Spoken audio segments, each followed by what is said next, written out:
ঐতিহাসিক গণ-অভ্যুত্থানের দ্বিতীয় বর্ষপূর্তি উপলক্ষে নীলফামারীতে বর্ণাঢ্য মিছিল ও বিশাল সমাবেশ করেছে ১১ দলীয় ঐক্য। বুধবার বিকেলে শহরের বড়বাজার ট্রাফিক মোড় থেকে একটি বিশাল মিছিল বের হয়ে প্রধান সড়ক প্রদক্ষিণ শেষে চৌরঙ্গি মোড়ে এসে সংক্ষিপ্ত সমাবেশে মিলিত হয়। নীলফামারী জেলা জামায়াতের সেক্রেটারি মাওলানা আন্তাজুল ইসলামের সভাপতিত্বে এবং শহর জামায়াতের সহকারী সেক্রেটারি অ্যাডভোকেট মামুনুর রশিদ পাটোয়ারির সঞ্চালনায় এতে প্রধান ও বিশেষ বক্তা হিসেবে বক্তব্য রাখেন নীলফামারী ৩ আসনের সংসদ সদস্য অধ্যক্ষ মাওলানা ওবায়দুল্লাহ সালাফি এবং নীলফামারী ৪ আসনের সংসদ সদস্য হাফেজ আব্দুল মুন্তাকিব।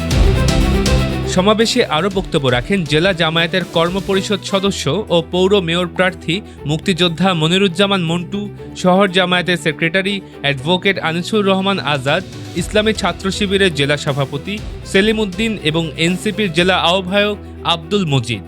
সমাবেশে বক্তারা অত্যন্ত কঠোর ভাষায় অবিলম্বে জুলাই সনদ বাস্তবায়নের জোর দাবি জানান।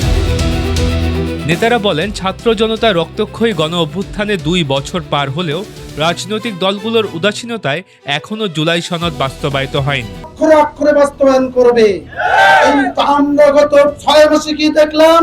অক্ষর তো দূরের কথা, তারিখ কমা সেমিকোলনও খুঁজে পাই না।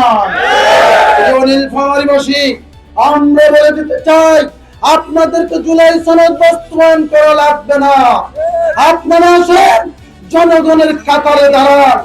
আমরা জুলাই সনদ জনগণকে সাথে নিয়ে বাস্তবায়ন করে ছাড়ব ইনশাআল্লাহ। রক্তে অর্জিত এই সনদ বাস্তবায়নে অনীহা ও প্রতিশ্রুতি ভঙ্গ দেশকে গভীর সংঘাতের দিকে ঠেলে দিচ্ছে বলে উল্লেখ করে অবিলম্বে তা কার্যকর করার আহ্বান জানান তারা।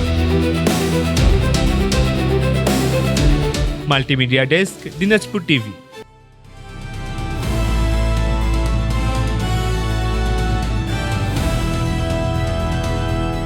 দিনাজপুর টিভি, মানুষের জীবনের কথা বলে।